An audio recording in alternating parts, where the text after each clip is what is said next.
this would happen, I refused. I was like, dude, I'm not wearing fucking makeup. Yeah. And I remember I called my dad, who lives in Missouri. He was like, Dad, they wouldn't make me wear makeup. And I thought my dad would be like, oh, fuck no. And he's like, why don't you? You look shiny. I'm like, really? Are you serious? You're cool with it, Dad? All right, if Dad's cool with it, I'm cool with it. On this week's episode, we're celebrating the American Dream's 6th anniversary. Join us as we hear the founding members of the American Dream tell a story years in the making. Let's start the show. We do it in the spirit of going against the grain of the negative media, giving inspiring information, and having people walk away from our show with something of value. You're seeing a disruption in both the real estate and the mortgage space.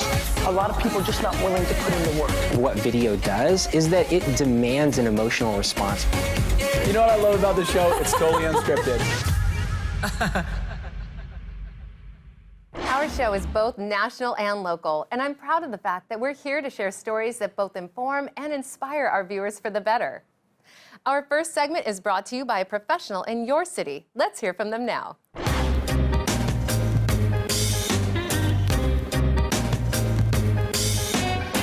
Hi, Lisa Nguyen here with American Dream TV, Denver, Colorado. And today I have two very important special guests with me, Denver Mayor Michael Hancock, as well as President and CEO of the Asian Chamber of Commerce, Clarence.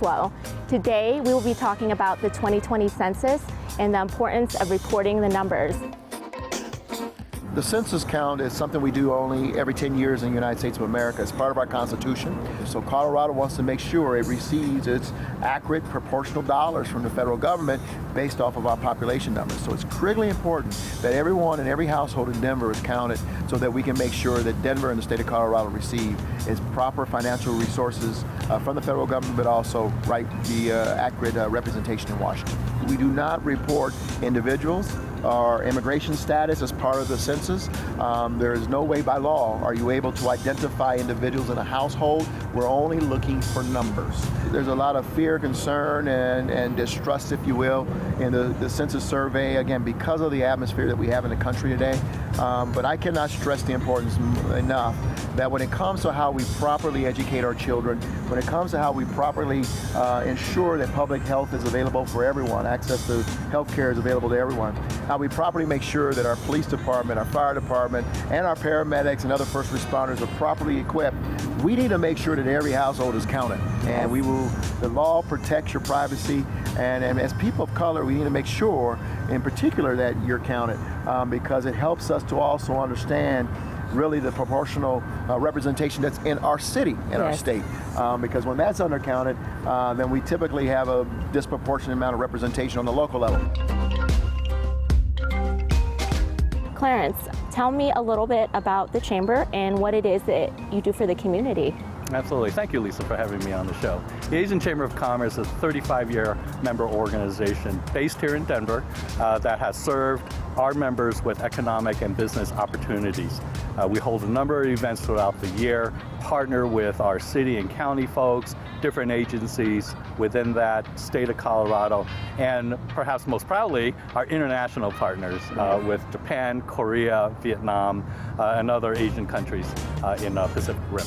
Perfect. And if people are interested in getting involved with the Chamber, how do they go about doing that? A couple of ways, right? Our easy website, acccolorado.org, perfect place to start, as well as to call us at 303-595-9737. Well, now that we're done chatting with the Mayor of Denver, as well as Clarence from the Asian Chamber, I'm going to take you to Roth Park Place. That is a condo development that my international team has listed over here in Federal Heights, Colorado.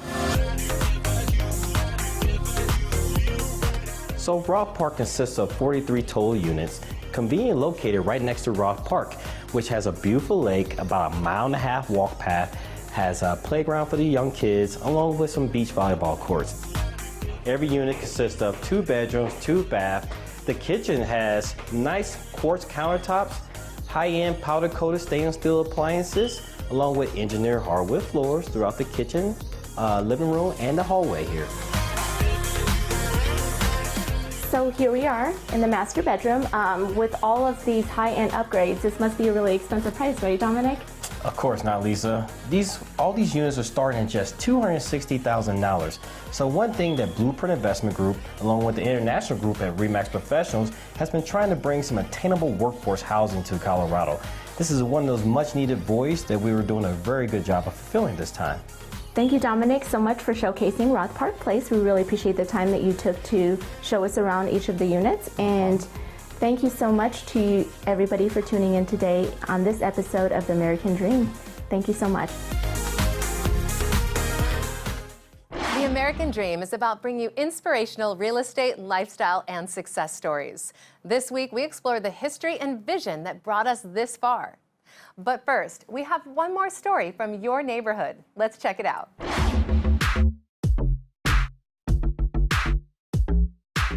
Hey, it's Eric Kulbe with Mutual of Omaha Mortgage. I'm co-host of the American Dream Show here in Denver. Today we have the opportunity to hang out with the great Athena Brownson. She's going to be showing you some really cool flip properties, as well as show you what the finished product looks like for your discriminating buyer. So can't wait to see what she's going. Let's take a look. Hey, my name's Athena Brownson. And I'm Kate Vollmer. And we're with the New Era Group, part of York Castle Real Estate. And today we're going to be taking you around the University Hills neighborhood, where we're going to be looking at some fix and flip properties. So we're going to start by going over to our in-progress fix and flip, where we're going to introduce you to our general contractor, Jason. And then we're going to look at a finished product here in University Hills as well. University Hills is a really just hot area right now in Denver. You've got properties that range all over the place, and you've got them starting at $300,000. They range all the way up to $1.3, $1.5 million, and so that's very intriguing as a investor and as a contractor when you walk in, when you can go, oh, my return could be really high end on this. And so we get really excited about these kinds of opportunities, and just the overall growth in this neighborhood is insane. I mean, I think last year it was 16% growth. And so that's a really cool opportunity. Your realtor must have told you that. She did. There's a couple of main items that can really cost a contractor a lot of money if you're not prepared for them in the budget. And those go anywhere from a sewer scope. So we always have a sewer scope done. Okay. If the sewer scope comes back good, that's a great thing for us. If we have to replace that entire line at some point or another, that's going to be a $10,000 mistake that we didn't account for. More. Totally. Right. A new roof is always good. If you can walk onto a property and you go, oh, the roof is in good shape and I don't have to do much to it, that's another $5,000, $6,000, $7,000 expense. And then obviously just being able to come into a house and see the vision for it. We wanted to open this all up, and so you can kind of see as we've started to do that. We had initially had a wall down the middle here, and then there was a little weird doorway that went into a tiny little galley kitchen. And so they had this addition put on the back, and that was, we have a lot of square footage area, but we didn't have it so that it really felt open and big. The thing that really excited us about kind of the vision of this property was that in reality you can see from the front yard to the backyard because of the large windows that we've kind of established on the front of the house, and then also the back of the house. You have incredible natural light that comes through, and so someone being able to come in here and step in the front door and just be like, whoa. Yeah. It really has that wow factor to it as far as just being opened up, and so we're really excited about that in general. We are too. Let's take a peek at what a finished product looks like. Coming from where we just saw all of the walls being knocked down, there was no drywall or anything, and now to come into this property that's finished, it really lends itself to a before and after. It's awesome to be able to visualize really what that open floor plan concept that we wanted was. You have tons of natural light, the nice, beautiful kitchen with huge island. This is exactly what that property is gonna look like. Yeah. So let's take a peek. So things that I'm looking for with buyers are the solid hardwood floors. We've got these beautiful quartz countertops throughout the property that are gleaming white. Yes, and the attention to detail, I really love what they did with the tile here. I do and then too. also the cabinetry, really well done. And then finishing, you fit all of your stuff in there. Yeah. And then they finish it off with really nice stainless steel appliances. really high end. Yeah, and these are the finished qualities that our buyers really want. So making sure that we're going above and beyond on these items so that it's not just another house that's been flipped in the neighborhood. We want it to feel unique and have that really wow element to it. So thank you so much for joining us as we got to take a little peek into the University Hills neighborhood at one of our fix and flips that's in progress and then one of our fix and flips that's already completed. This neighborhood really lends itself to the ARV or after rehab value. So there's a lot of opportunity to transform these homes. Transform's the perfect word because I can't believe how much they changed from what we saw in progress to this. So if you're looking to buy or sell, we have tons of opportunity to help you as well. Thank you so much for tuning in to American Dream TV, and we'll see you next time. The American Dream Show is a vision that began 6 years ago as a need to create positive media in a landscape that relies on negativity to grab attention. It exists to educate, entertain, and to share inspiring stories from around the country of businesses and entrepreneurs doing their best to lead meaningful lives and carve out a lasting legacy for the better. I'm your host, Jenn Morris, and I welcome you to join us as we hear the founding members of the American Dream tell a story years in the making. Shoot the shit 2 times. Craig. Seth. Bro. Broseph. 2. Is that what we do now? You just gotta get better. This is what we do now?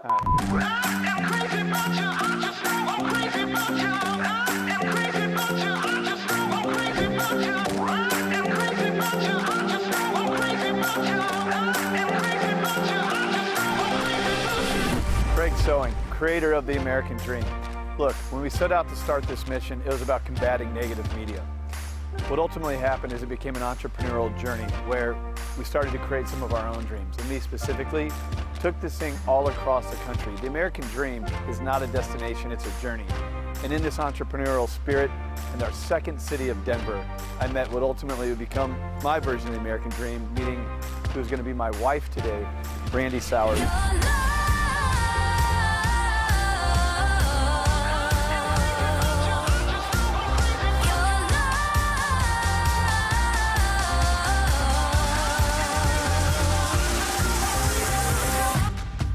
What has happened for me in my own experience of the name of the company and the name of the show is that American Dream has become something that means something on its own. Yeah. Like there's the American Dream and then there's the American Dream the show, and the American Dream the show to me almost has felt more inclusive than what my traditional concept of what American Dream is. Yeah, what the show has evolved to is sharing the real stories from real people and real communities all across the country in a time when the media is so divisive and negative. We are inspiring and uplifting, and it's through sharing those real stories.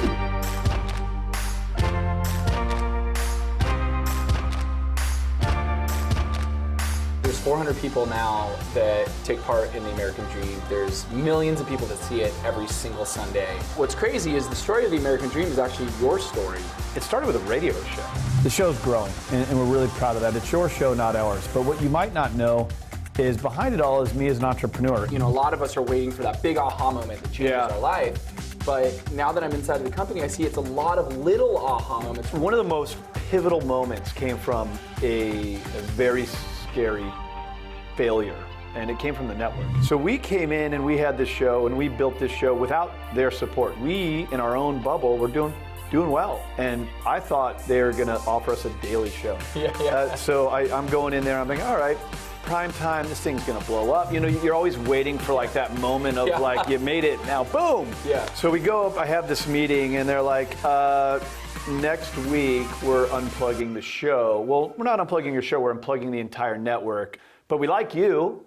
My goal is to educate, empower, and engage. You know, it's like anything in life. You can turn lemons into lemonade. That's Julie Sewing. My mom would always say that.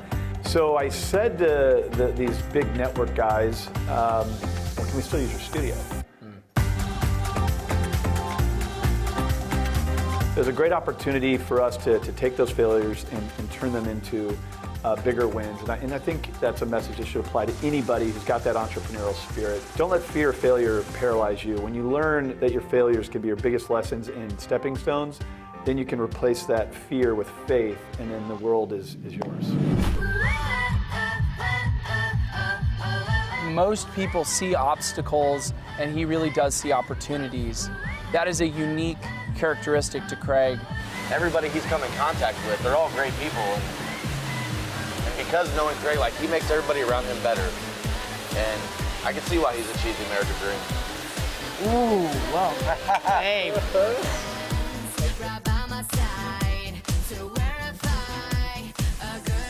I think I took one look at you and I go, this is a guy I can drink a beer with.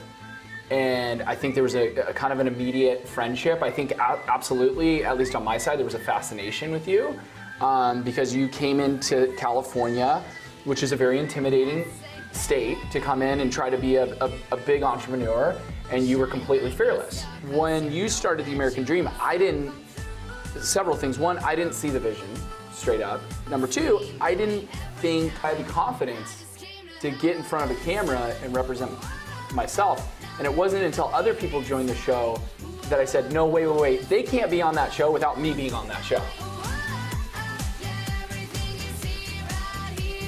So to me, change has always intimidated me. But to you, that's like a surfer in a wave. Like, you want the change, because what the change does is give you the ability to pull ahead of all the competitors. Yeah. And it's just a radically different way to think about what makes most people nervous. The greatest sailor is going to win in the roughest waters. Exactly. Right? And so, I don't know, I think if you have enough experiences in your life where you did have a major failure and it still worked out, you start to have a little bit more confidence when those things occur, because the change is happening for everybody. Yep. Right? So as long as you're on the leading edge of certain things, you get to dictate what it's going to mean to you. We had talked forever about partnering, and we probably had 100 different ideas, and, napkins and happy hours. I was going to say a lot of IPAs were drank. Everything changed. The look of the show, the concept of the show. That next day, it was like, boom, gone. Shine like a star, 'cause you know that you are. Free mind every time. I just came to have a good time. Now everybody. Why there's emotion, I think, that we've been able to achieve in the last year of the show is because we took the show out into the field. We weren't telling realtors to talk about their communities in a certain way. We weren't editing what they were saying. We weren't giving them scripts. We were going, here's a camera. Tell us what's really happening. I thought, God, I could get involved in this company and not only build a company with my friend, we could do something that we could do well by, but also do good by. Like, we could actually change the media landscape for the positive. And you called it being radically authentic. Hi, Summer. Thank you for the invite. You wanted to shift this thing out of studio. Yep. Our piece, but also all the realtors all across the country are doing these 2-box interviews. How are you going to do this? And dude, you did it. Like, you just did it. And I still don't know how we did it. We're here now. And it was because you knew the collective public, right? Like what they're thinking, how they're consuming information. Yeah. And you changed it. And that's where I think the show went from here to there. I always wonder, like, what is the moment when this company cannot be caught, right? You know, you watch like 2 cars competing. Yeah. Usually like the old classic car takes a while to rev up, but then you just can't catch it. Doesn't matter how fast that Porsche goes, it's too far ahead. And that was the moment where I was like, you can't catch up with this company because we just became peer-to-peer.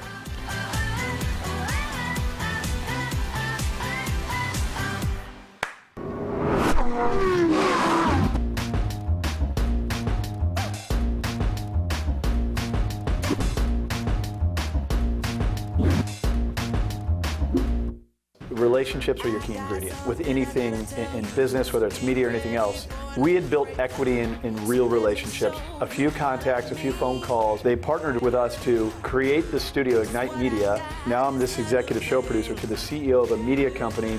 We're commercial free. We're not a slave to anybody on content. We blaze our own trail. And that's where we built the media company. That's where we really brought the show in. And then everything flourished from there.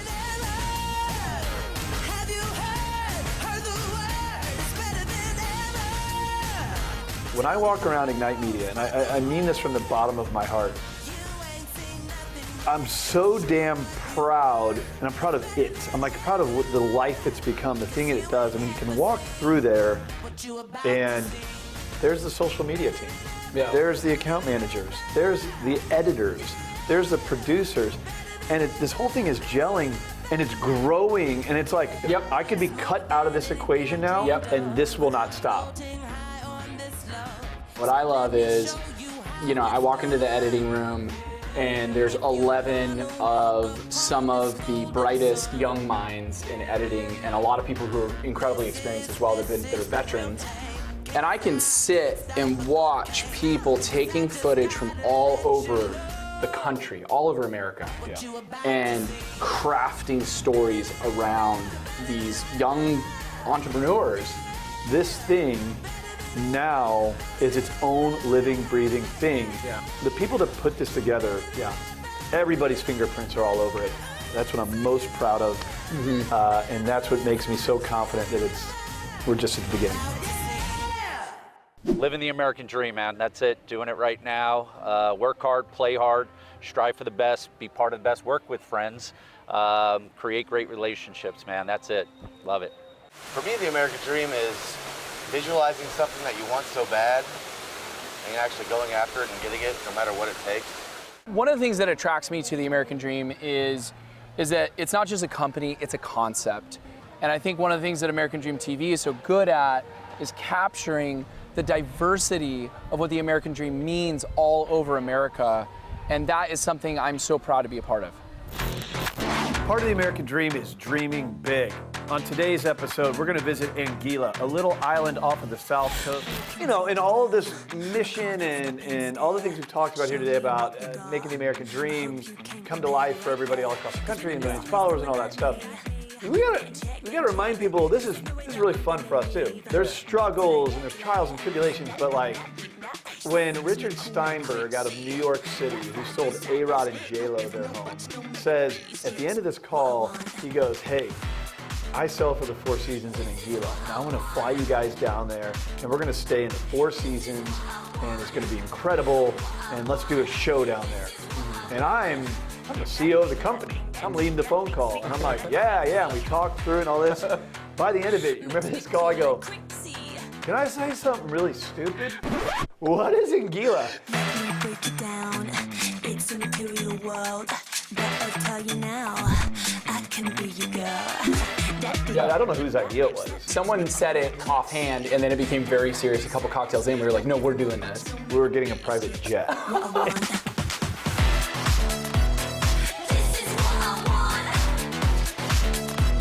So what do we do in the airport? In the airport where we have missed our flight. I'm not trying to act like I'm a baller. I remember he and I were like, we gotta look cool in front of our girls. I'm like, napkin, like how much will you put in well, how much will you I'm like, dude, I'm calling my MasterCard. I'm like, how much room do I got on this thing? And I'll never forget being on this flight. My fiance will be my wife by the time I think this comes out, with you and Jesse, and I remember being on this private jet. Listening to Cardi B. And to the right, you had a sunset over Miami. And to the left, you had this full moon.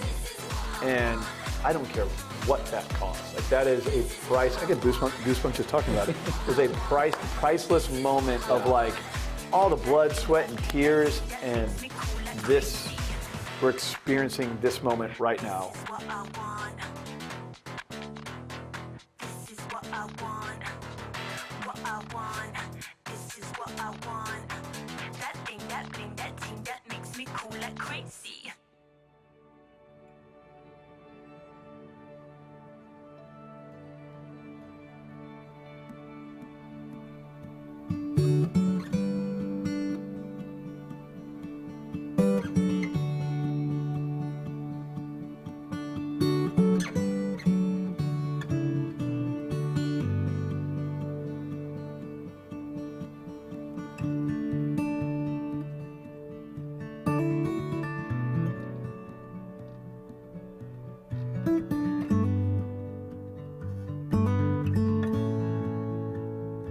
Well, I come from Kansas City, Missouri, and my dad's been in business for 43 years. And for me, the American dream is building off what he's been doing for the last 43 years.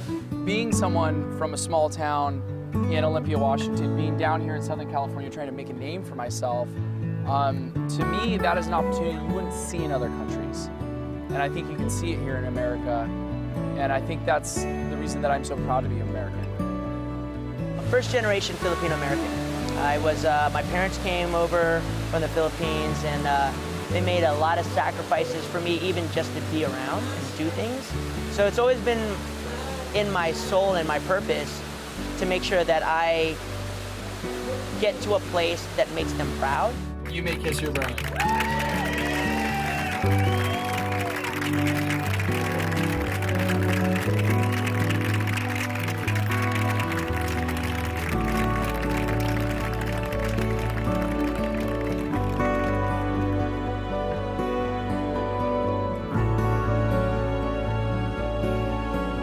People ask all the time, is the American dream dead?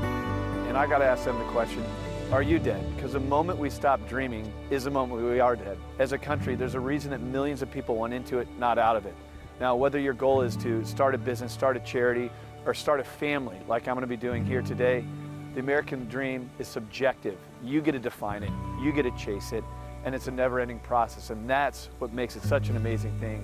And through our show, this is the story that we want to share all across the country of real stories, making real impact on real people's lives. We found you here, 'cause nothing is better than you and I together. I just wanna stay until the morning sun.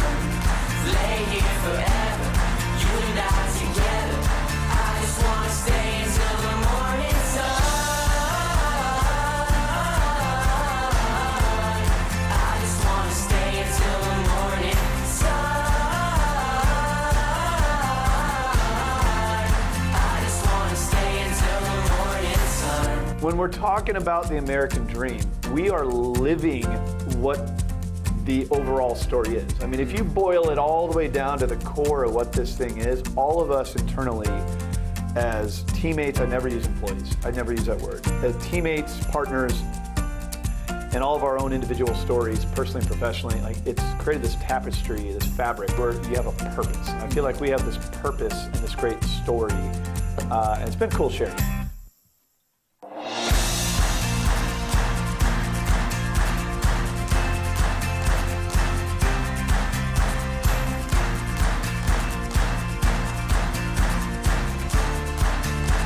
You now have so much personal interest and so much love in the company. I'm officiating your wedding, and I'm your partner in CMO.